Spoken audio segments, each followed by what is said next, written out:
Hello, नमस्ते, आदाब, सत श्री अकाल। कैसे हैं आप सभी?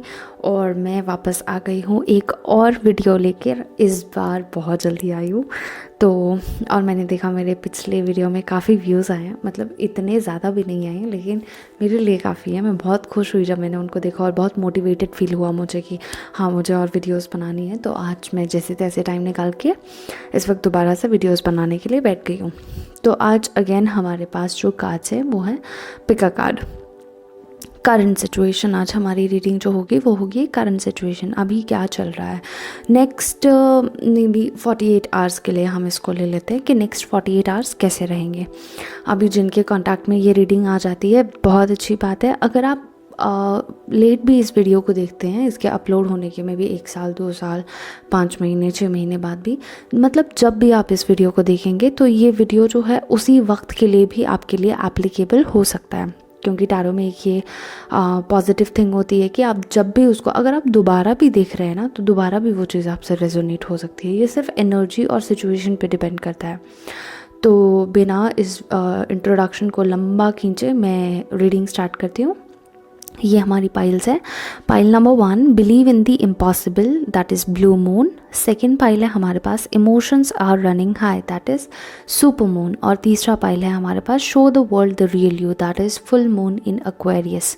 नाउ ये तीनों पाइल हैं आपके पास। आप अच्छे से मेडिटेट कर लीजिए। और बाय द टाइम आप मेडिटेट करते हैं, मैं एक चीज़ आपको क्लियर करना चाहती हूँ कि ये जो रीडिंग्स होती हैं ना, ये एनर्जी बेस्ड होती हैं और जनरल रीडिंग्स है। तो ज़रूरी नहीं है कि ये 100% आपके साथ रेजोनेट करे, या ये भी पॉसिबिलिटी कि शायद रेजोनेट ना करे, या ऐसा भी हो सकता है कि कम्प्लीटली आपके साथ रेजोनेट करे, आपको ऐसे लगे कि आप ही की सिचुएशन के बारे में बात हो रही है। तो ये चीज़ें ना एनर्जी और टाइम पीरियड के हिसाब से जो है वो सेटल होती हैं। तो इनकेस अगर आपसे रेजोनेट होती है तो बहुत अच्छी बात है। इनकेस नहीं होती है तो I am really very sorry, शायद ये रीडिंग आपके लिए नहीं है। आप कोई और रीडिंग भी देख सकते हैं। तो फ़िलहाल बहुत लंबा ना खींचते हुए मैं 2 मिनट का पॉज देती हूँ और आप प्लीज़ अच्छे से मेडिटेट कर लीजिए। और जो भी पाइल जो है आपको सबसे ज़्यादा रेजोनेट करता है वो आप उसे चूज़ करके अपनी रीडिंग देख सकते हैं। टाइम स्टैम्प मैं डाल दूँगी डिस्क्रिप्शन बॉक्स में। और इसके अलावा इन केस अगर 1 या 2 पाइल आपको जो है बहुत ज़्यादा अट्रैक्ट करते हैं तो आप 2 पाइल्स भी चूज़ कर सकते हैं। और इन केस मैं आपको सजेस्ट करूँगी कि आप अपनी रीडिंग जो है पूरी देखें और वीडियो स्टार्ट होते ही भाग ना जाएं। ओके, सो मिलते हैं आपकी अपनी रीडिंग में। Till then, bye bye. Welcome to the reading of pile number 1। तो ये है रीडिंग पाइल नंबर 1 के लिए। जो कार्ड्स मैंने ड्रॉ करे हैं, मैंने पहले ही कार्ड्स निकाल दिए थे और मैं ज़्यादा प्रेफर करती हूँ कि मैं पहले ही कार्ड्स का सेटअप कर दूँ ताकि क्लमजी ना हो। जो मेरी वीडियोस देखते हैं उन्हें पता ही होगा।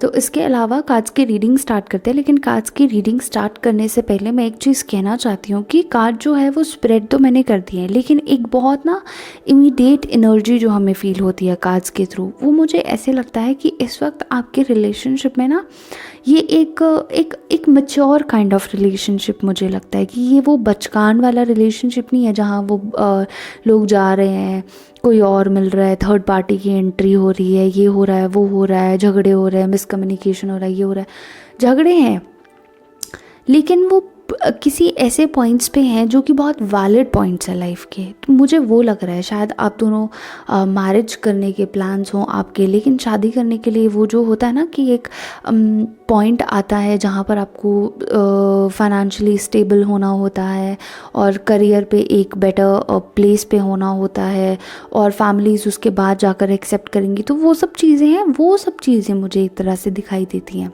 अब रेजोनेट होता है तो वो बहुत अच्छी बात है अगर आपकी सिचुएशन से रेजोनेट होता है, लेकिन फ़िलहाल ये चीज़ जो है ये मैं फील कर पा रही हूँ इस कार्ड की एनर्जी से। लेकिन एक फाइनेंशियल अनस्टेबिलिटी है इस वक्त रिलेशनशिप में, और आप दोनों या फिर आपके पार्टनर या फिर आप में से कोई भी, मतलब जैसे भी ये चीज़ रेजोनेट होती है, कुछ करने की कोशिश करे इस वक्त, कोई मकाम हासिल करने की कोशिश करे इंस्टेड ऑफ जस्ट रिलेशनशिप में एक सेटल डाउन होने की, या फिर किसी इमोशनल सपोर्ट की जगह आप लोग एक अच्छा खासा एक करियर ओरिएंटेड रिलेशनशिप चाहते हैं जिसमें आप दोनों के पास अपने करियर्स हों, जिसमें आप दोनों या फिर आपके पार्टनर ऐसा सोचते हो कि एक बेटर करियर होना चाहिए, उसके बाद मैं अपने रिलेशनशिप को वो प्रेफरेंस दे पाऊँगा।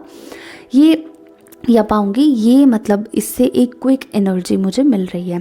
अभी रीडिंग हम स्टार्ट करते हैं तो यहाँ से मुझे 5 ऑफ वॉन्ड्स की एनर्जी होती है, fire energy, that is Aries, Leo and Sagittarius. Pentacles है हमारे पास, अर्थ एनर्जी हो सकती है, you know, Taurus, Virgo, Capricorn. Cups है हमारे पास तो water signs, Pisces and Pisces, Cancer, Aquarius, right. और इसके अलावा हमारे पास sorry Cancer, Scorpio and Pisces, really very sorry, मेरा ध्यान कहीं और था। तो ये है हमारे पास कप्स की एनर्जी। तो बियॉन्ड दैट हमारे पास जो है वो मैजिशियन भी है यहाँ पर। तो हम कंप्लीटली अगर लेके चले तो हम काफ़ी सारे almost all of the science को ही लेकर चल सकते हैं। एयर साइंस भी दिखता है, तो एक्वेरियस, जिमिनी एंड लिब्रा वो भी हमें दिखता है यहाँ पर, क्योंकि मैजिशियन है तो मैजिशियन ऑलमोस्ट सारे साइंस को ही कवर कर देता है। तो मैंने क्विकली साइंस के बारे में बता दिया है, हम मूव करते हैं। तो 5 ऑफ वॉन्ड्स की एनर्जी मुझे यहाँ पर ये बताता है कि जो आप दोनों के बीच में हो सकता है, आप दोनों के बीच में काफ़ी झगड़े चल रहे हैं, या आपकी फैमिलीज़ के बीच में आपके रिलेशनशिप को लेके झगड़े चल रहे हैं कि आपको एक पर्टिकुलर इंसान के साथ रहना लेकिन फैमिलीज़ नहीं मान रही है, या आपस में फैमिलीज़ की, अगर आप मैरिड है तो मे बी फैमिलीज़ के आपस में झगड़े हो रहे हैं, या आप दोनों की लाइफ में कुछ झगड़े चल रहे हैं। तो ऐसा हो सकता है, लेकिन कुछ टाइप ऑफ मिसअंडरस्टैंडिंग और वो एक तरह का क्लैश दिखाई दे रहा है। ये क्लैश किसी का हो सकता है, आप दोनों का हो सकता है, आप दोनों की अपनी फैमिलीज़ के साथ हो सकता है, फैमिलीज़ का आपस में हो सकता है, अगर मैरिड है तो हो सकता है आपका उनकी फैमिली के साथ हो या उनका आपकी फैमिली के साथ हो। तो अगर हम जनरल रीडिंग्स में पॉइंट पे जाना चाहें तो बहुत नंबर ऑफ पॉइंट्स हमें दिखाई देते हैं। तो फिलहाल मैं यही अपनी सिचुएशन के हिसाब से आप रेजोनेट कर ले, और इन केस मैंने कोई पॉइंट मिस कर दिया तो आप उसको भी इंक्लूड कर ले। तो मुझे एक तरह का ऐसे क्लैश दिखाई देता है यहाँ पर। बट मुझे एक चीज़ ये भी बहुत अच्छी लगती है कि आप जो इस रीडिंग को देख रहे हैं वो हमेशा ना एक गिवर का काम किया उन्होंने इस रिलेशनशिप में। मे बी अगर उनको फाइनेंशियली सपोर्ट करना हो, या इमोशनली सपोर्ट करना हो, स्पिरिचुअली सपोर्ट करना हो, जिस भी तरह से सपोर्ट करना हो, आपने हमेशा एक सपोर्ट सिस्टम उनके साथ आप हमेशा रहे हैं। कहते हैं ना कि वो हमेशा एक ढाल बन के रहना, किसी की वो ढाल बन कर रहे हैं। आपने हमेशा इस रिलेशनशिप को बैलेंस रखने की कोशिश की है। अगर वो इंसान सामने वाला किसी प्रॉब्लम में है तो आपने प्रॉब्लम समझने की कोशिश किया, अगर फाइनेंशियली किसी नीड में है तो नीड पूरी करने की कोशिश की है। और डजेंट मैटर आपके पास कितना है, लेकिन आपने हमेशा अपनी तरफ से सब कुछ पूरा करने की कोशिश की है। बट राइट नाउ जो मुझे फील हो रहा है, इस इंसान को जो है अपने अंदर जो ये सारी चीज़ें चल रही है वो कुछ अचीव करना चाहते हैं लाइफ में। हो सकता है ये आप भी हो सकते हैं। तो कुछ अचीव करना है लाइफ में, लेकिन वो जो करना चाहते हैं ना, कहते हैं कि प्लान्स बहुत है लेकिन उस पर एक्ट करने का टाइम, वो मोमेंटम नहीं पकड़ रहा है, राइट। तो वो ये जो सिचुएशन है वो मोमेंटम नहीं पकड़ रही है जो वो करना चाहते हैं। मतलब प्लान्स उनके पास बहुत सारे हैं, ऐसा नहीं है, बैकअप प्लान्स भी उनके पास बहुत है, लेकिन वो फेल हो रहे हैं, वो कॉन्टीन्यूसली फेल हो रहे हैं। और वो चीज़ उनको बहुत ज़्यादा बर्डन कर रही है, उनको बहुत ज़्यादा दुख दे रही है वो चीज़। उनको ऐसे लग रहा है कि मेरे पास रास्ते नहीं बचे, इवन तो उनके पास प्लान्स अभी भी हैं, बैकअप प्लान्स, लेकिन फिर भी उनको लग रहा है कि अब शायद इतने सब चीज़ें फेल हो चुकी है तो शायद नहीं अचीव हो पाएगी, वो गोल नहीं अचीव हो पाएगा। ये मुझे इस वक्त एनर्जी से लग रहा है। लेकिन डरने की बात नहीं है, light of hope is still there. मुझे लगता है कि वो अपने आप में चाहते हैं एक बहुत stable relationship, financially strong, emotionally strong, family खुश हो, पार्टनर खुश हो, वो पावर हो, वो अथॉरिटी हो, वो इज़्ज़त हो सोसाइटी में, वो ये सब कुछ चीज़ें ना चाहते हैं लाइफ में। वो जहाँ भी है वो वहाँ से खुद को बहुत ऊपर देखते हैं, और वो उस चीज़ के लिए ब्लेस्ड भी हैं, वो मेहनत भी कर रहे हैं, वो सब कुछ कर रहे हैं। बट फॉर नाउ वो शायद किसी एक पॉइंट ऑफ व्यू को लेके स्टक हो गए हैं कि यही करना है, यही करना है। वो और किसी पैरामीटर को देखने की कोशिश नहीं कर रहे हैं। उनके मन में प्लानिंग्स अचीव करने का बहुत है कि ये अचीव करना है, वो अचीव करना है। मतलब बहुत ज़्यादा एक जुनून होता है किसी चीज़ को पाने का, वो है। ऐसा नहीं है कि इन सब चीज़ों में वो आपको कोई सेकंड प्रेफरेंस दे रहे हैं। वो जितना उनके लिए ये चीज़ें मैटर करती है उतनी ही उनकी इज़्ज़त उनके लिए सबसे ज़्यादा इम्पॉर्टेंट है। उसके बाद उनके लिए फैमिली, आप, प्यार, मतलब उनका फाइनेंशियल स्टेबिलिटी, उनकी ग्रोथ, स्पिरिचुअलिटी, सब कुछ बहुत इम्पॉर्टेंट है, इक्वली इम्पॉर्टेंट है लाइफ में। लेकिन सबसे ऊपर वो अपनी रिस्पेक्ट को रखते हैं। और वो मतलब उसी रिस्पेक्ट के लिए ना एक पॉइंट से वो उस मुकाम पे पहुंचना चाहते हैं जहाँ पर उनके पास ये सब चीज़ें हों। और उस चीज़ के लिए उन्होंने बहुत तैयारियां भी कर रखी हैं। लेकिन फॉर नाउ मुझे ऐसे लग रहा है कि वो अपने लाइफ की उस पॉइंट पे ज़्यादा फोकस कर रहे हैं जहाँ पर उन्हें निराशा मिल रही है। वो अपने आसपास जो बडिंग अपॉर्चुनिटीज़ हैं उन्हें नहीं देख पा रहे हैं।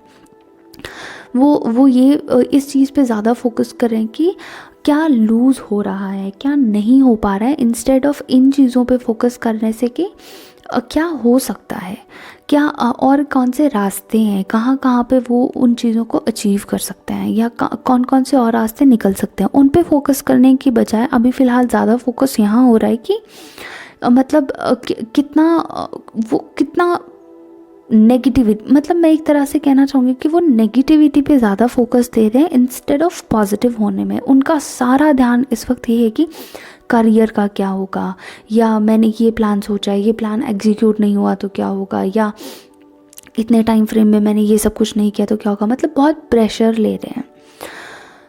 अपार्ट फ्रॉम दैट रिलेशनशिप की बात करें तो मुझे ये भी लग रहा है कि ये सारा प्रेशर इनके ऊपर इसलिए है क्योंकि मे बी आप दोनों शादी करना चाहते हो या ऑलरेडी मैरिड हो। तो मुझे ये भी लगता है कि ये सारा प्रेशर इसलिए भी है क्योंकि उन्हें लगता है कि मेरे पास सिर्फ कम टाइम है, इससे पहले कि शादी हो जाए, या इससे पहले या फिर आप ऑलरेडी मैरिड भी हो सकते हैं, ऐसा ज़रूरी नहीं है। लेकिन वो चाहते हैं कि हर चीज़ बैलेंस्ड हो। अगर कोई उनकी लाइफ में आए या उनके लाइफ में कोई ऑलरेडी है तो वो बैलेंस हो, वो आपको सब कुछ दे पाए लाइफ में। मतलब किसी चीज़ को आपको ये ना फील हो कि ये चीज़ नहीं है, और वो किसी तरह से अपने पार्टनर को ये नहीं फील करवाना चाहते कि ये नहीं है, और आप पार्टनर को ये कभी फील हो कि मुझे ये नहीं मिल पाया या वो नहीं मिल पाया। तो मतलब वो एक ऐसी सिक्योरिटी देना चाहते हैं, तो ये चीज़ें उनके माइंड में बहुत ज़्यादा चलती हैं। बट इतना मुझे लगता है उनको सोचने की ज़रूरत नहीं है, लेकिन फिर भी वो सोचते हैं, इतनी डेप्थ में उनका थॉट प्रोसेस चलता है। तो फ़िलहाल मुझे ये लगता है। बट मोर ओवर अगर मैं आपकी बात देखूँ तो मुझे लगता है कि आप वो इंसान है जिसको काफ़ी भरोसा है उन पर कि वो जो कुछ सोचते हैं, जो कुछ अचीव करना चाहते हैं लाइफ में, वो कर लेंगे। तो मतलब आपको कहते हैं ना कि वो स्पिरिचुअली वो ट्रस्ट होता है, एक डीप इंस्टिंक्ट होती है, इंट्यूशन होती है, तो वो आपकी बहुत स्ट्रांग है। फॉर अ पॉइंट बीइंग मुझे ये भी लगता है कि इंसान आपसे बहुत ज़्यादा प्यार करते हैं, इसीलिए ये सब कुछ करना चाहते हैं। मतलब इनको लाइफ में प्यार और रिस्पेक्ट, वो दोनों चीज़ें इनकी लाइफ में बहुत इम्पॉर्टेंट है। और इन्हीं के सहारे अगर आपका साथ हो, आपका भरोसा इनके साथ हो और इनकी मेहनत इनके साथ हो, तो ये वो चीज़ अचीव कर सकते हैं जो वो करना चाहते हैं। वो जिस पॉइंट पे पहुंचना चाहते हैं ना, वो एक पॉइंट पे वो चीज़ उनके हाथ में होगी अगर ये चीज़ ऐसे ही चलती रही तो। और मैं ये समझती हूँ, मतलब कार्ड्स की एनर्जी से मुझे ये लग रहा है कि अगर आप दोनों फील कर रहे हैं कि आप दोनों को फैमिली बनानी है या शादी करनी है या ये सब कुछ है, तो वो चीज़ भी हो जाएगी नियर फ्यूचर में दिखाई देती है। मे बी ईयर, 1 साल, या फिर 10 महीने, इतना भी कह सकते हैं हम। लेकिन पॉसिबिलिटी है कि ये चीज़ें नियर फ्यूचर में हो जाए। प्यार के लिए मैं कहूँगी कि इनकी जो भूख है ना कुछ पाने की, और जो दूसरा ये कुछ कर गुजरने की, और दूसरा आपके प्रति ये बहुत ज़्यादा मतलब एक कांस्टेंट है और बहुत ज़्यादा बराबर की लेवल पे है, ये मैं कहूँगी। तो हाँ, और शादी के बारे में अगर बात करें या ये सब कुछ, तो अगर घर वाले नहीं मान रहे तो मान जाएंगे, और अगर इस वक्त झगड़े भी हो रहे हैं तो बाद में बहुत प्यार से आपस में घुल मिल भी जाएंगे। तो इतना कोई कन्फ्यूजन या इतना कोई टेंशन लेने की बात नहीं है इन सब चीज़ों में। ये छोटी मोटी चीज़ें ये चलती रहती हैं लाइफ में, तो सब कुछ ठीक हो ही जाएगा। सबसे पहले जो मेन चीज़ इम्पॉर्टेंट है वो ये है कि जो कुछ भी इनके थॉट प्रोसेस इनके मन में चल रहा है वो चीज़ें ठीक हो जाए, और आपके साथ और आपके विश्वास के साथ डेफिनेटली ये चीज़ इनके लिए पॉसिबल है। इसके अलावा हम मोनोलॉजी ऑरेकल कार्ड से अगर देखना चाहें तो हम कार्ड्स यहाँ से पिक करना स्टार्ट करते हैं। सबसे पहले है हमारे पास the energy is gaining momentum. Yes, मैं वही कह रही थी ना कि उन्हें एक पॉइंट पे लग रहा था कि कोई भी चीज़ जो है वो फास्ट नहीं हो रही है, वो उतनी जल्दी नहीं हो रही है, मोमेंटम नहीं पकड़ रही है। लेकिन यही तो टाइम है, धीरे धीरे धीरे गाड़ी हम एकदम से 100 की स्पीड पे तो नहीं चलाते हैं ना, गाड़ी हम जो है वो धीरे धीरे चलाते हैं। तो सिमिलरली अगर इस वक्त आप दोनों के बीच में झगड़े हो रहे हैं, अगर आप दोनों की बातचीत बंद हो गई है, या फिर आप दोनों एक दूसरे से प्यार करते हैं लेकिन वही थोड़ा बहुत झगड़े की वजह से अगर मतलब रूठे हुए हैं, तो वो चीज़ को असाइड कर दीजिए, क्योंकि आप दोनों जानते हैं कि आप दोनों के बीच में बहुत ज़्यादा प्यार है। और रही बात इस टेंशन की कि ये जो सब कुछ हो रहा है, धीरे धीरे ये सब कुछ हो जाएगा। यू नो, इन इटसेल्फ ये बहुत ही अच्छा कार्ड है जो कि ये बता रहा है कि the energy is gaining momentum. जो भी आप चाहते हैं ना, उसकी जो भी एनर्जी है वो अभी तेज़ी पकड़ रही है, लेकिन वक्त लगेगा। गाड़ी जैसे मैंने कहा 100 की स्पीड में हम स्टार्ट नहीं कर सकते, हमें 0 से स्टार्ट करना पड़ता है, धीरे धीरे स्पीड बढ़ानी पड़ती है। सिमिलरली किसी भी चीज़ को आप ऐसे एक्सपेक्ट मत कीजिए कि 2 दिन में हो जाएगा, हर चीज़ वक्त लेती है। So your hard work is paying off, definitely the hard work will be paid of. You know, कभी भी किसी की मेहनत आज तक मैंने तो व्यर्थ जाते नहीं देखी है। तो आप भी ये मान के चलिए कि इन केस आप मेहनत कर रहे हैं, अगर आप नॉट इन केस, अगर आप मेहनत कर रहे हैं, आपकी मेहनत कहीं नहीं जाएगी। अगर आप अपना दिमाग खर्च कर रहे हैं, अगर आप इतना समय खर्च कर रहे हैं, अगर आप इतना कुछ कर रहे हैं, तो डेफिनेटली कोई ना कोई वो एनर्जी आपको रिटर्न में देगी ही देगी। बस पॉजिटिव रहिए, राइट। और नेक्स्ट है हमारे पास जो पाइल आपने सेलेक्ट किया था, believe in the impossible. Yes, definitely believe in the impossible. अगर आपको इस वक्त लग रहा है ना कि ये चीज़ तो इम्पॉसिबल है, अब तो कुछ नहीं हो पा रहा है, अब तो कुछ नहीं होगा, नहीं, बिलीव इन द इम्पॉसिबल। जो आपको मैक्सिमम इम्पॉसिबल चीज़ लगती है ना, उस पर बिलीव कीजिए कि हाँ ये भी हो सकता है, चांद भी गिर सकता है ज़मीन पे। तो आई नो ये तो बहुत ही स्टूपिड बात मैं कर रही हूँ, लेकिन द थिंग इज़ कि कर सकता है। Believe in the impossible. Impossible in itself is I am possible. ये तो आपने 1000 जगह पढ़ा होगा, तो उस चीज़ पे बिलीव कीजिए। अब हम निकालते हैं personal messages, personal hand written messages निकालते हैं। ओके, तो उनकी तरफ से आपके लिए मैसेज है, you are incredible my love. Yes, you are incredible. अगर कोई आपकी लाइफ में ऐसा हो जो हमेशा इतना सपोर्ट करे और इतना साथ दे, तो वो हमेशा आपको इनक्रेडिबल ही मानेगा। How sweet this message is. I keep my self busy but every time I stop I think of you. Obviously मैंने कहा ना, बहुत प्यार है आप दोनों के बीच में। Okay, again a love message, my heart beats for you. ये पाइल का हर एक कार्ड जी के कह रहा है कि this person loves you a lot. Okay, may be अगर आप दोनों के बीच में अभी झगड़े चल रहे तो I miss that feeling of connection. Yes, कई बार हो जाते हैं झगड़े आपस में, इतना उनको सीरियसली नहीं लेना चाहिए, इवन सॉर्ट आउट करना चाहिए। यस, नेक्स्ट मैं उठाने की कोशिश करती हूँ। Okay, such a sweet message. Your hugs and kisses mean the world to me. Indeed. तो ये थी रीडिंग पाइल नंबर 1 आपके लिए। अगर आपके साथ रेजोनेट किया हो तो थैंक यू वेरी मच, अगर नहीं किया हो तो I am really very sorry. और अगर आपको रीडिंग पसंद आई हो तो चैनल को लाइक कीजिए, सब्सक्राइब कीजिए और शेयर कीजिए। और मैं मिलती हूँ आपको नेक्स्ट वीडियो में। Till then, bye bye. Hello, welcome to the reading of pile number 2। ये जो रीडिंग है, मैंने कार्ड्स जो है वो पहले से ही सेलेक्ट करके रख दिए हैं, ताकि बीच में क्लमजी हो जाता है तो प्रॉब्लम हो जाती है। तो मैंने लिए हैं टैरो डेक से 8 कार्ड्स, जो कि हमें करंट फीलिंग्स और सबके बारे में बताएंगे। और इसके अलावा गाइडेंस के लिए हम लेंगे मोनोलॉजी ऑरेकल कार्ड से 3 कार्ड्स, और इसके अलावा कुछ पर्सनल मैसेजेस, 5 या 6 हम पर्सनल मैसेजेस निकालेंगे। Hand written messages. तो इसके साथ जो है हमारी पाइल नंबर 2 की रीडिंग स्टार्ट होती है। मैं फिर भी डिस्क्लेमर देना चाहूँगी, रीडिंग हो सकता है रेजोनेट हो ना हो, इन केस होती है तो थैंक यू वेरी मच, नहीं होती है तो I am sorry, may be ये रीडिंग आपके लिए नहीं है। जनरल रीडिंग है तो बहुत कुछ जो है कवर करना पड़ता है। तो फ़िलहाल इसी के साथ हम रीडिंग जो है अपनी पाइल नंबर 2 के लिए स्टार्ट करते हैं। तो फ़िलहाल इस रीडिंग को पर्टिकुलरली स्टार्ट करने से पहले मैं ये कहना चाहूँगी कि मुझे यहाँ पर ना एक तरह की डिसेप्टिव एनर्जी लगती है। डिसेप्टिव एनर्जी एज इन जो है एक बहुत मतलब शायद किसी ने बहुत बुरी तरह से चीट किया, किसी ने तो क्या ही किया होगा, ऑब्वियसली पार्टनर ने बहुत बुरी तरह से चीट किया है।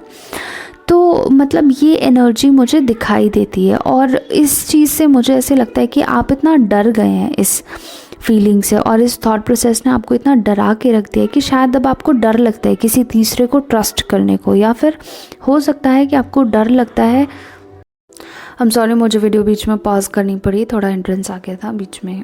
मेरे घर में बहुत लोग हैं, आजकल फंक्शन आने वाला है तो इसलिए बहुत ज़्यादा लोग आए हुए हैं, तो बहुत ज़्यादा शोर करते हैं बच्चे। तो मैं रीडिंग बता रही थी आपको कि कहाँ थी मैं कह रही थी कि हाँ, एक बहुत प्रोटेक्टिव सी एनर्जी मुझे महसूस होती है। मुझे लग रहा है कि आप ना खुद को बहुत ज़्यादा उस फीलिंग से बचाने की कोशिश करते हैं। मतलब आपने ना अपने आसपास एक शेल बना के रख लिया है। आपको लगता है कि अगर मैं इन चीज़ों के जो है टच में नहीं आऊँगा या आऊँगी, इन चीज़ों के को जो है दोबारा फील ही नहीं करेंगे, तो मतलब हमको वो डिसेप्शन, वो दुख भी दोबारा फील नहीं होगा। ये एक तरह की एनर्जी मुझे लगती है कि आपकी बन चुकी है। नाउ टॉकिंग अबाउट आपके और आपके पार्टनर की एनर्जी, तो उस चीज़ पे हम चलते हैं। मुझे ऐसे लगता है कि डिसेप्शन तो है यहाँ पर आपकी तरफ से, आपके पार्टनर की तरफ से। वो आप अपनी सिचुएशन को देख के रेजोनेट कर सकते हैं, लेकिन फ़िलहाल एक डिसेप्टिव एनर्जी मुझे दिखाई दे रही है यहाँ पर। हो सकता है आप लोगों ने अपने पास में बहुत अच्छे मोमेंट्स बिताए हों, सब कुछ बहुत अच्छा रहा हो, लेकिन फिर अचानक किसी मिसअंडरस्टैंडिंग की वजह से या किसी थर्ड पर्सन की वजह से या किसी और के लिए ही आप लोगों के बीच में इतनी बड़ी मिसअंडरस्टैंडिंग्स आ गई, या फिर डिसेप्शन किसी और के लिए आपके पार्टनर ने आपको धोखा दे दिया, या आपने, या फिर धोखा भी ना दिया हो, आप दोनों के बीच में कोई मिसअंडरस्टैंडिंग आ गई हो, उसकी वजह से वो डिसेप्शन आ गया। और मुझे ये फील हो रहा है कि या फिर लोगों ने आपको कुछ ऐसी बातें बताई हो जो आपको पता चली हो, और उन चीज़ों ने आपको बहुत ज़्यादा दुखी किया है कि आपने ये चीज़ें कभी सोची नहीं थी, लेकिन आपको सुनने को मिली और आप हैरान रह गए कि ये चीज़ें भी हो सकती है। तो मतलब बाहर से आपने उन चीज़ों को कभी बताने नहीं दिया, झलकने नहीं दिया कि नहीं ओके एवरीथिंग इज़ फाइन, सब कुछ ठीक है, लेकिन इंटरनली उस चीज़ ने आपको बहुत ज़्यादा अफेक्ट किया है। हो सकता है कि इस टाइम पीरियड में आपने खुद को शायद दूसरों के सामने हील्ड बता लिया हो कि हाँ अब आप हील हो चुके हैं, अब आपको कोई दुख नहीं है, तकलीफ़ नहीं है, बट समवेयर इनर साइड आपके अंदर आपको वो दुख अभी भी डराता है, आपको वो दुख अभी भी महसूस होता है और आप बहुत दुखी होते हैं उन चीज़ों से। और लोग अगर आज भी आपको उन चीज़ों के बारे में पूछे तो आप बहुत स्ट्रांगली रिएक्ट करते हैं कि ठीक है जो था सो था, ये वो, लेकिन इंटरनली आज भी वो चीज़ें अगर कोई बोल दे तो आपको बहुत ज़्यादा अफेक्ट कर जाती हैं, ये मुझे लगता है। और मे बी कभी कुछ लोग आपको ज़बरदस्ती भी वो चीज़ें बताते हैं ताकि आप दुखी महसूस हो, लेकिन आप नहीं होते, आप स्ट्रांगली उनके सामने डटे रहते हैं, खड़े रहते हैं, बट इंटरनली वो तो आप खुद जानते हैं कि अंदर से आपको वो चीज़ कैसे महसूस होती है, कैसे फील होती है। मतलब आप उन लोगों से, उन थॉट्स से ऐसे लड़ रहे हैं ब्रेवली कि ठीक है मुझे ये चीज़ें मैटर नहीं करती हैं। मे बी एक ओपन रिलेशनशिप में थे आप लोग, या फिर हो सकता है कि बहुत लोगों को पता था आपके बारे में, या फ्रेंड्स या फैमिली, हो सकता है कोई टूटा रिश्ता हो, हो सकता है आप मैरिड हों और हस्बैंड वाइफ के बीच में ये चीज़ हो गई हो। बहुत सारे जनरल रीडिंग में बहुत सारी ऐसे पॉइंट्स निकलते हैं जो हम कवर भी नहीं कर पाते, तो आप अपनी सिचुएशन के हिसाब से रेजोनेट कर लीजिए। तो हो सकता है कि लोग ताने देते हों, या फिर मुझे लगता है कि कोई दोस्त या कोई भी होता है ना कि जो लोग हमारे बहुत सगे बनते हैं लेकिन फिर भी वो चीज़ें बोलते हैं जो हमें हर्ट करती है। तो हो सकता है ऐसा कुछ आपके साथ में हो रहा है और आप बहुत ब्रेवली उस चीज़ से फाइट कर रहे हैं। ये भी हो सकता है। दूसरा पॉइंट ऑफ व्यू ये हो सकता है कि लोग मे बी कोई आपको समझाने की कोशिश कर रहा है कि अब आपको मान जाना चाहिए, ठीक है जो हो गया पास्ट में वो हो गया, ये वो, और आप मतलब उस एक इंसिडेंट से इतना डर गए हैं, उस एक डिसेप्शन से ने आपको इतना डरा दिया है कि आप दोबारा वो रिस्क नहीं ले सकते कि दोबारा उस इंसान के पास जाया जाए या किसी नए इंसान के साथ रिश्ता बनाया जाए और फिर वही सब चीज़ें दोबारा हों और फिर क्या पता लास्ट में वो इंसान भी वैसे निकले। तो एक बहुत ना गार्डिंग वाली वो आ गई आपके मन के अंदर फीलिंग। जैसे कि मैं बता रही थी कि वो एक बोलते हैं ना नटशेल बना लिया है जिसके अंदर आप रह रहे हैं और आपकी कोई भी चीज़ आपको टच ना कर पाए, कोई भी दुख आपको छू ना पाए। तो आपने खुद को वैसे एक नटशेल में बंद कर लिया कि ठीक है जो चीज़ें बाहर से हो रही है होते रहे, मेरे तक ना पहुँचे, मतलब खुद को बचाना है। तो खुद को बचाने के चक्कर में उस चीज़ में पड़ना ही नहीं है, वो वैसे टाइप की फीलिंग है। एक पॉइंट से मुझे ऐसे भी लगता है कि मे बी आप लोग मैरिड भी हो सकते हैं, हो सकता है आपका बच्चा भी हो सकता है आप लिव इन में रह चुके हो और मे बी प्रेगनेंसी कुछ हुई हो तो आप प्रेग्नेंट हो चुके हो इसके साथ, ये भी पॉसिबिलिटी है। और ये भी हो सकता है कि आपने जो है एक बहुत मतलब आप अपने रिलेशनशिप में एक बहुत जो है मदरली नेचर की थी, यानी कि आपने उस इंसान को जब आप रिश्ते में रहते होते ना, कुछ गर्लफ्रेंड्स या कुछ वाइफ्स भी होती, वाइफ्स तो ऑब्वियसली काफ़ी होती हैं ऐसे, लेकिन कुछ गर्लफ्रेंड्स भी होती हैं ना बॉयफ्रेंड्स के लिए, खाना बनाना, कपड़े धोना, है ना, वो पूरा वाइफ वाला हर वो काम करना, मतलब एक माँ की तरह उनका ख्याल रखना। आपने वो किया हो अपने रिलेशनशिप में। अगर ऐसा नहीं है कि अगर आप प्रेग्नेंट नहीं थी तो, या फिर थी प्रेग्नेंट भी थी और साथ में मतलब हुई थी, और जो या फिर अगर आपकी कोई पार्टनर थी जो आपके साथ थी वो प्रेग्नेंट भी हो चुकी है आपके साथ, तो ये भी हो सकता है। और ये भी पॉसिबिलिटी है कि उनका नेचर आपके साथ इतना ज़्यादा मतलब वो मदरली रहा हो कि उन्होंने कभी आपको किसी चीज़ के लिए मतलब बोला ना हो कि नहीं ऐसा नहीं वैसा, वैसा नहीं ऐसा, मतलब हमेशा आपके सपोर्ट में, हमेशा आपके साथ खड़ी रही हूँ।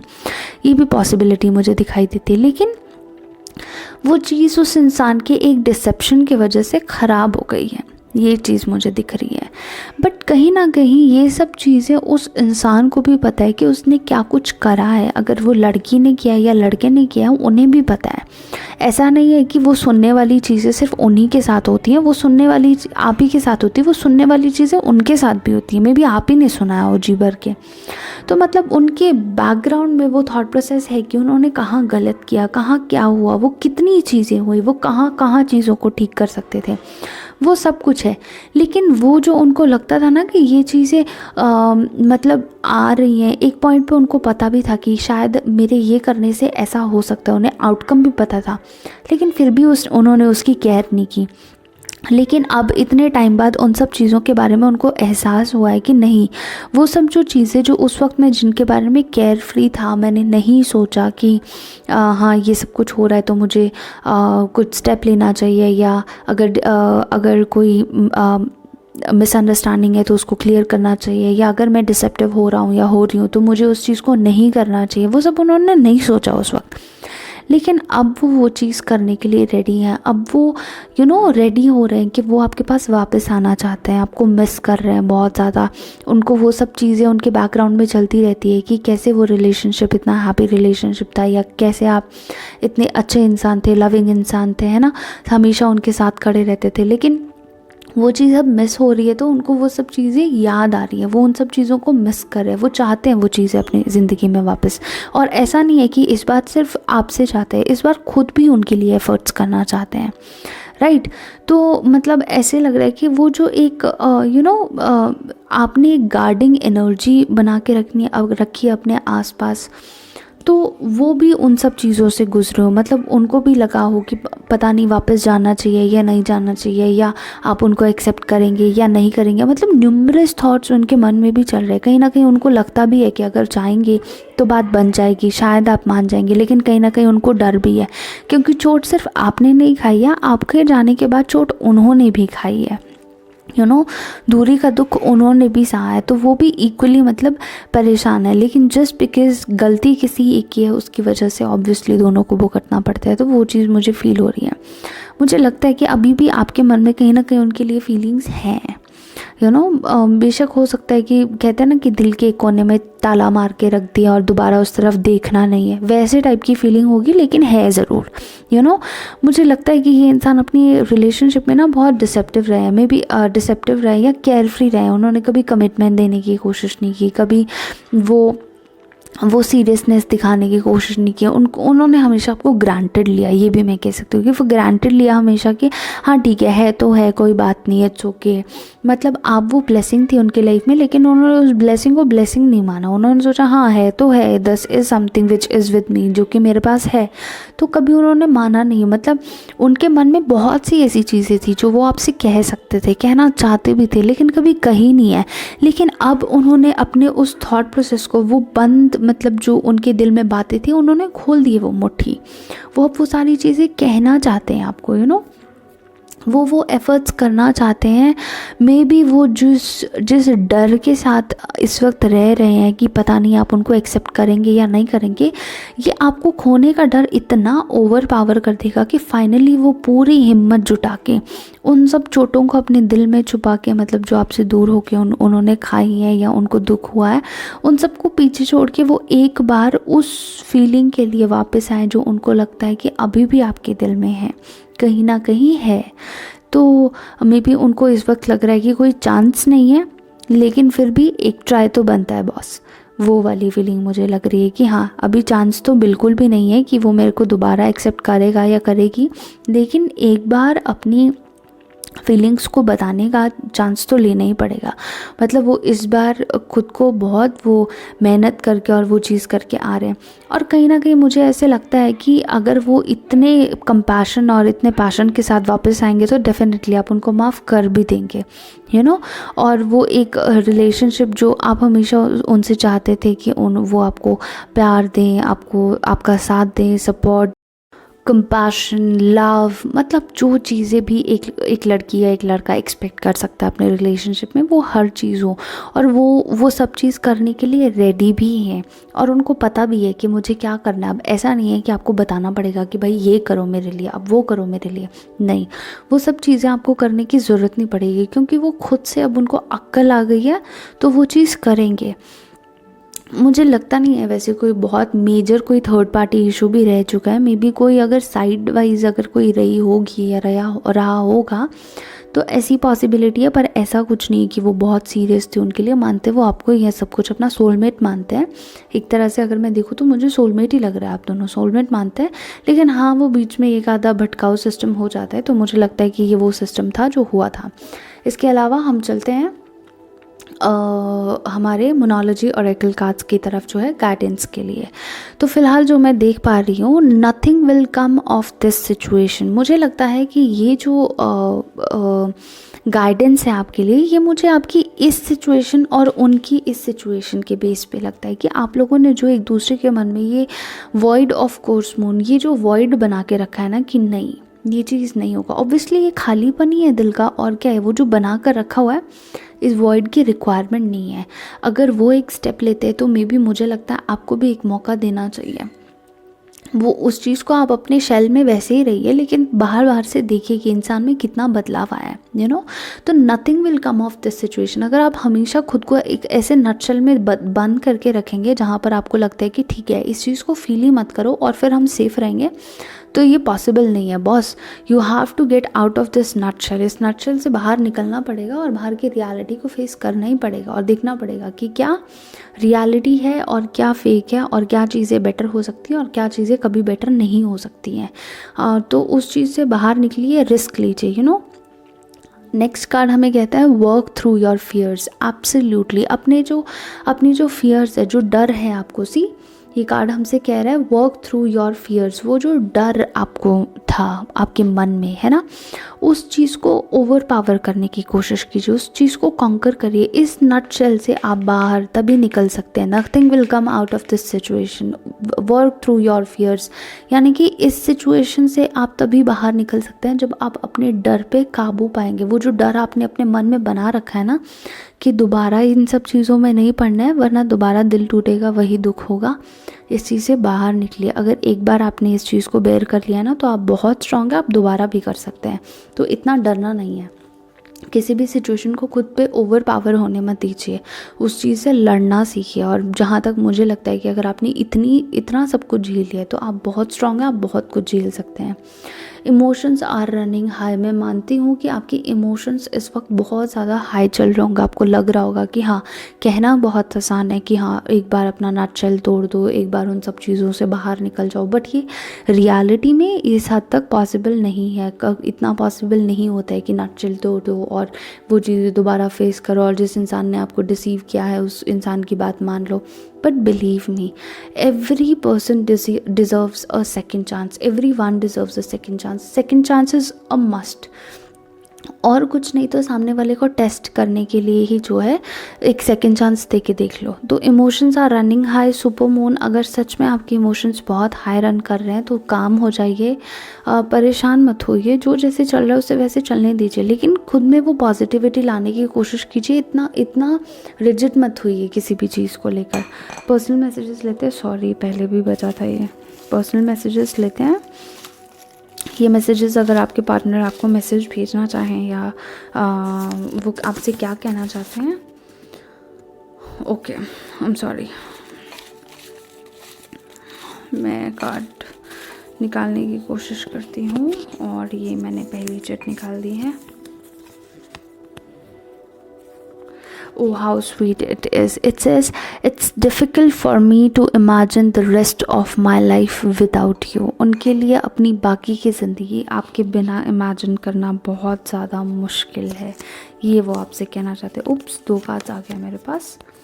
ओके, ये उनके इनिशियल्स हो सकते हैं, CFGINOPY। जस्ट एक इनिशियल्स कार्ड है, ज़रूरी नहीं है इन कार्ड्स इन इनिशियल से नहीं है तो नहीं है, वो आपके पर्सन नहीं है। Okay, oh how sweet it is. Missing you comes in waves. लहरों की तरह याद आती है आपको, जैसे लहरों का एकदम से उछाल आता है ना, वैसे उछाल उछाल के उनको आपकी याद आती है। ओके, नेक्स्ट से life is hard without you. Yes my love, it is hard. And next card हम ले लेते हैं, नॉट कार्ड, नेक्स्ट चिट हम लेते हैं। ओके, दे से there is an ocean of silence between अस। हो सकता है आप दोनों के बीच में बातचीत बंद हो, आप दोनों बात नहीं कर रहे हैं या ब्लॉक कर दिया हो आपने या उन्होंने, मतलब जैसे भी सिचुएशन बनती है तो उस हिसाब से। एक और ले लें। ओके, कह रहे हैं I really can't live without you. आपके बिना सच में नहीं रह सकते हैं। तो ये हमने जो है 6 कार्ड्स लिए। उसके अलावा हमने पूरी रीडिंग भी कवर कर ली है। तो इन केस रेजोनेट हुआ तो थैंक यू वेरी मच, नहीं हुआ हो तो I am sorry. Her reading सबके साथ मैच नहीं होती है। तो तब तक हम मिलते हैं नेक्स्ट रीडिंग में। अगर आपको रीडिंग पसंद आई हो तो चैनल को लाइक कीजिए, सब्सक्राइब कीजिए और शेयर भी कीजिए प्लीज़। इस वक्त आपकी सपोर्ट की बहुत ज़रूरत है, जितना हो सके उतना शेयर कीजिए, सब्सक्राइब भी कीजिए प्लीज़। शेयर नहीं करना है तो एटलीस्ट सब्सक्राइब ही कर दो, पर कर दो। ओके, थैंक यू, बाय, मिलते हैं नेक्स्ट वीडियो में। Hello, welcome to the reading of pile number 3। और मैंने कार्ड्स जो हैं पाइल नंबर 3 के लिए पहले ही स्प्रेड करके रख दी है। मैंने सारी रीडिंग्स में बता दिया था क्योंकि थोड़ा सा क्लमजी हो जाता है मेरे लिए, इसलिए मैं कार्ड्स पहले ही स्प्रेड कर लेती हूँ। तो मैंने टैरो डेक से लिए हैं, हमारे पास 8 कार्ड्स टैरो डेक से हैं, जिनमें से हम करंट सिचुएशंस देखेंगे कि करंट सिचुएशन क्या चल रहा है। और उसके अलावा मैंने लिए हैं मोनोलॉजी ऑरेकल कार्ड से 3 कार्ड्स जो कि हम एज अ गाइडेंस यूज़ करेंगे। और लास्ट में हैंड रिटन मैसेजेस जो कि मैंने खुद बनाए हैं वो हम हैंड रिटन मैसेजेस लेंगे। 5-7 जितने भी उस वक्त के लिए हमें सही लगता है हम सारे उठा लेंगे। तो इस तरह से हम आज की रीडिंग जो है कवर करने वाले हैं। छोटा सा डिस्क्लेमर, जनरल रीडिंग्स में हम एक बहुत वाइड वैरायटी जो है वो कवर करने की कोशिश करते हैं एक रीडिंग के थ्रू। तो इन केस अगर आपसे रेजोनेट होता है तो थैंक यू, अगर नहीं होता है तो मे बी ये रीडिंग आपके लिए नहीं है। वीडियो को प्लीज़ पूरा देखिएगा ताकि आपको फाइनली पता चले कि रीडिंग आपसे रेजोनेट हुई है कि नहीं हुई है। तो apart from this reading start करते हैं, लेकिन कम्प्लीटली रीडिंग स्टार्ट करने से पहले ना इस फाइल के लोगों को मैं एक स्पेशल मैसेज अपनी तरफ से देना चाहूँगी कि इन केस अगर आप अकेला फील कर रहे हैं, अगर आप दुखी हैं, आपको दुख हो रहा है, आप तकलीफ़ में हैं, आप अकेलापन महसूस हो रहा है, पुरानी कुछ यादें आपको याद आ रही हैं, डोंट वरी। हमने एक चीज़ हमेशा सुनी है कि the show must go on and this too shall pass. ये दो अलग अलग फ्रेजेस हैं, लेकिन किसी के जाने से ज़िंदगी रुकती नहीं है, ज़िंदगी को चलाना पड़ता है। और दूसरी बात ये कि ये वक्त भी गुजर जाएगा। अगर आपको इस वक्त में तकलीफ़ है, आप अकेलापन महसूस करें, आप प्रेजेंट में होते हुए भी पास्ट में जी रहे हैं, तो इट्स ओके। ये एक फ़ेज़ है। इस फेज़ की तकलीफ़ को भी फेस करना एक अपने आप में अलग ही चीज़ है। तो इस चीज़ से मुंह मोड़ने की कोशिश मत कीजिएगा कि अगर तकलीफ़ है तो हमें वो तकलीफ़ महसूस ही नहीं करनी है। कोई बात नहीं, तकलीफ़ एक वक्त के बाद गुज़र जाती है, लेकिन उसके बाद हम संभल जाते हैं। वो चीज़ फिर हमें उतना दोबारा हर्ट नहीं कर पाती है। तो कोई बात नहीं, बस स्ट्रॉन्ग रहिए, stay strong. And I am always there if you need any sort of help from me, any sort of guidance, please do connect, I am always there. So comment section में अगर आप मुझे comment करते हैं, I will definitely reply. तो ये special treatment था मेरा थर्ड पाइल के लिए, और रीडिंग स्टार्ट करते हैं। वेल, इस रीडिंग से ना मुझे डेफिनेटली लग रहा है, मुझे दो लोगों की एक्चुअली फीलिंग आ रही है। एक तो ये कि मे बी अगर आप इस सिचुएशन में हैं, या आपके पास, मतलब आप इसको कैसे भी रेजोनेट कर सकते हैं, तो अगर आप इस सिचुएशन में हैं तो मे बी किसी टाइम पे आपके पास चॉइसेस थी और आपने उस चॉइस को लिया, और उस जो चॉइस आपने ली, ऑब्वियसली उस चॉइस को आपने चूज़ किया, और उस चीज़ ने आपको तकलीफ़ दी, राइट। उसके बाद भी आपके पास कई बार चॉइसेस थी, लेकिन you kept on choosing that particular person. आप उसी एक इंसान को बार बार चूज़ करते गए, और बदले में उस इंसान ने आपको हार्ट ब्रेक्स ही दिए हैं, दुख ही दिया है। ये एक चीज़ मुझे लगती है। दूसरी चीज़ मुझे ये लगती है कि एक वक्त पे जो है आप और कोई और उस इंसान के पास एज एन ऑप्शन थे, राइट। और उन्होंने मतलब हर चीज़ को तोल मोल करने के बाद, हर चीज़ डिसाइड करने के बाद एक चीज़ डिसाइड की कि शायद वो आपको उन्होंने चूज़ किया एक पॉइंट पे, लेकिन फिर भी उन्होंने वो तोल मोल नहीं छोड़ी, and at the end of the day उन्होंने किसी और को चूज़ किया। ये भी हो सकता है कि आपका दुख का कारण है। तो कहीं ना कहीं आप उन सब चीज़ों को पास्ट में, मतलब प्रेजेंट में होते हुए भी आप उस पास्ट में जी रहे हैं कि ये भी तो एक पॉइंट ऑफ व्यू था, ये भी तो एक चीज़ थी, ये उस वक्त मैंने क्यों नहीं देखा।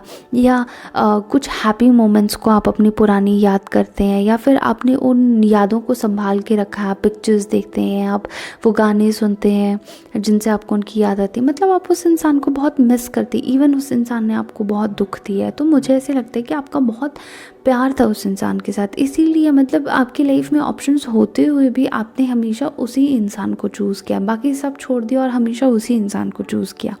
ये चीज़ मुझे लग रही है, ऐसा था। और इसी वजह से आपने बहुत हार्ट ब्रेक्स भी फेस किए हैं लाइफ में।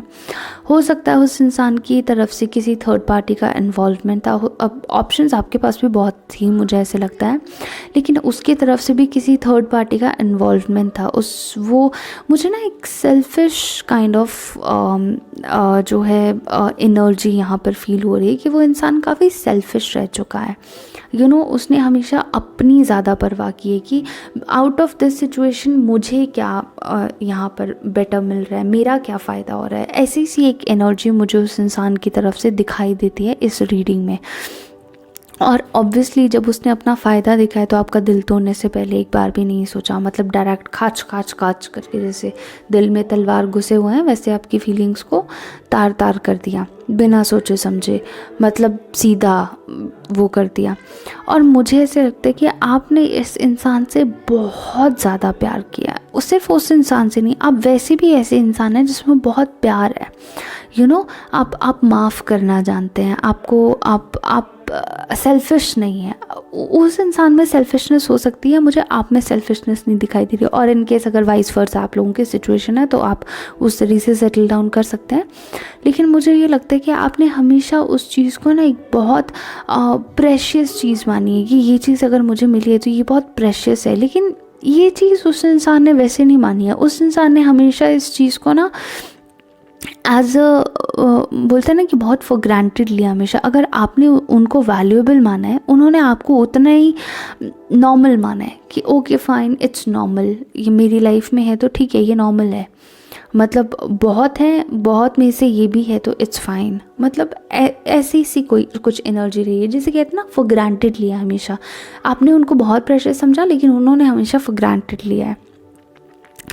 ये मुझे लगता है एक बहुत एंड तक ना ये एक कार्मिक साइकिल है जो आप इस इंसान के साथ रिलेशनशिप में आए। ये एक कार्मिक साइकिल था आपका, जो कि शायद एक पॉइंट के बाद ब्रेक होना ही था, या फिर ये कुछ पिछले जन्म का कर्म बोलो, इस जन्म का कर्म बोलो, कुछ भी बोलो, ये एक ऐसा कार्मिक साइकिल था जिसमें आपको आना ही था। हो सकता है इस कार्मिक साइकिल ने आपको बहुत हार्ट ब्रेक्स दिए हैं। ये इंसान वो बिल्कुल भी नहीं निकला जो आपने एक्सपेक्ट किया था, या जो इस इंसान ने शुरू में बोला था कि हम तो ऐसे हम तो वैसे। जैसे शुरू में लोग रिलेशनशिप के स्टार्टिंग में बड़ी बड़ी बातें करते कि हम ऐसे हम वैसे, तो ये वो बिल्कुल भी नहीं निकला। ये बिल्कुल वो निकला जो आपने कभी एक्सपेक्ट नहीं किया था, वो निकले ये। और आपको इस चीज़ ने बहुत ज़्यादा हर्ट किया है, लेकिन आपको उतना परेशान होने की ज़रूरत नहीं है, यू नो, बिकॉज़ अगर आप अपनी रेंज को वाइड करें, अगर आप एक ब्रॉड पर्सपेक्टिव पे देखना चाहें, तो मे बी आपकी लाइफ में ऑलरेडी कोई ऐसा इंसान है जो शायद आपसे प्यार करता है, या फिर ऑलरेडी हो सकता है इसी इंसान को रियलाइजेशन हो जाए, ऐसा भी हो सकता है, और वो आउट ऑफ द ब्लू कहीं से वापस आ जाए। लेकिन मुझे ये लगता है कि आप बेशक बहुत टूटे हैं ना इस वक्त, बहुत तकलीफ़ में, फिर भी आप बिखरे नहीं हैं, क्योंकि एक डिवाइन एनर्जी ने ना आपको संभाल के रखा है। एक डिवाइन पावर आपके साथ हमेशा है कि जो आपको कभी बिखरने नहीं देती। यू नो, पीपल से ब्लेस्ड चाइल्ड ऑफ गॉड, तो वो हो सकता है आपकी वो ब्लेस्ड चाइल्ड है जिसका भगवान के साथ यू नो एक वो डायरेक्ट कनेक्शन होता है। भगवान कभी उनको बहुत दुख तकलीफ़ में अकेला नहीं छोड़ते, वो वैसे बहुत तकलीफ़ है लेकिन फिर भी अकेले हैं, मन में वो सुकून भी है लेकिन कहीं ना कहीं वो परेशानी और वो तकलीफ़ भी है। मैं ये नहीं कह रही कि आप मन में रोए जा रहे हैं, आप रोए जा, नहीं, ऐसा कोई सिचुएशन नहीं है। दर्द बहुत है दिल में, लेकिन एक सुकून भी है। अब जो इस सिचुएशन से गुज़र रहा है उसको ये चीज़ बहुत क्लियरली समझ आएगी कि मैं क्या कहने की कोशिश कर रही हूँ, तो वो चीज़ भी हो सकती है।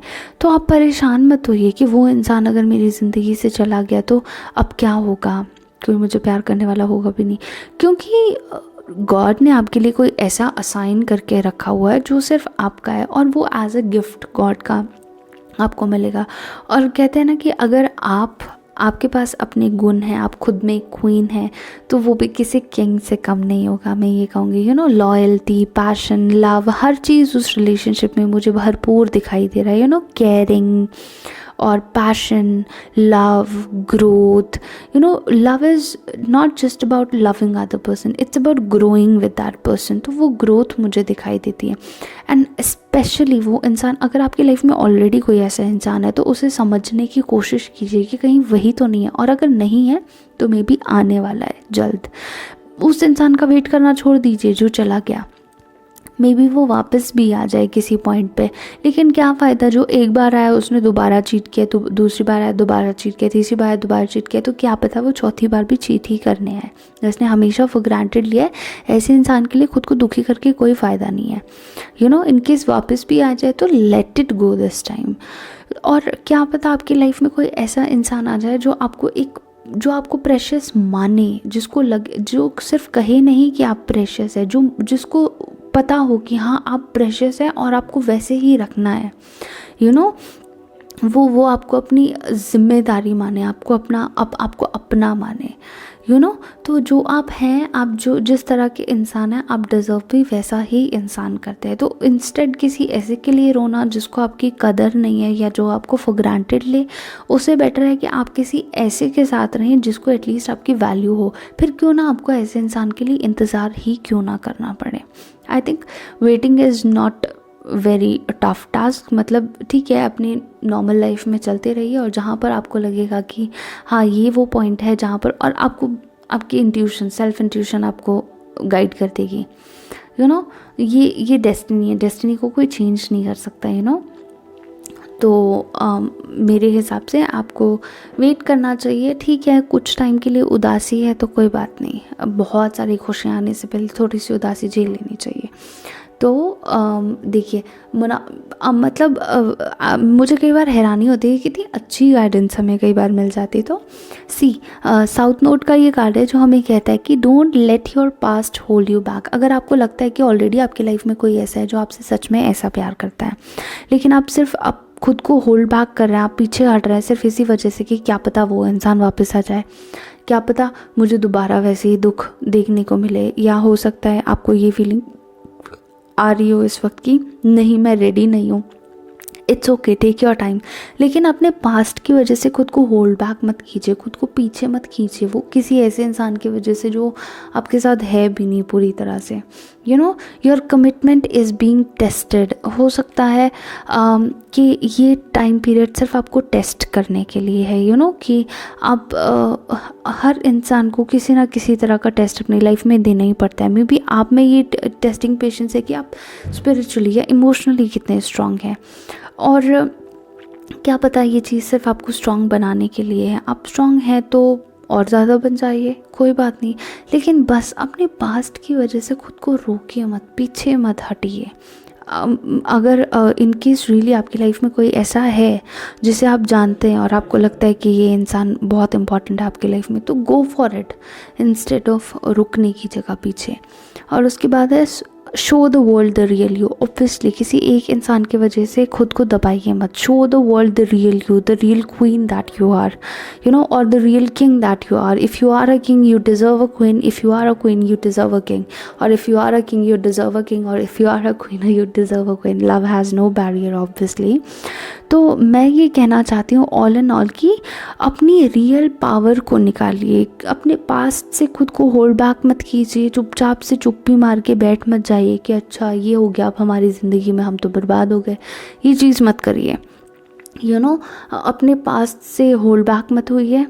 ये जो टेस्टिंग पीरियड है इसे ब्रेवली फेस कीजिए और दुनिया को दिखाइए कि आप रियलिटी में क्या है। आप उस इंसान को दिखा दीजिए, दुनिया छोड़िए, आप उस इंसान को दिखा दीजिए कि आप क्या हैं in reality. Got it? Touch में नहीं है, don't worry, who cares if no one is in touch with you. खुद को दिखाइए कि आप क्या है रियलिटी में, दुनिया को वैसे भी दिख ही जाएगा जो आप रियलिटी में हैं। आप अपनी उस पार्ट को बाहर लाइए, आप में जो कुछ भी है, आपसे बेहतर आपको कौन जानता है, उस चीज़ को बाहर निकालिए। No life is all about giving yourself second chance, giving others second chance। जो second chance में नहीं सुधरा उसको दोबारा चांस नहीं देना है, और खुद को डेफिनेटली सेकंड चांस देना है।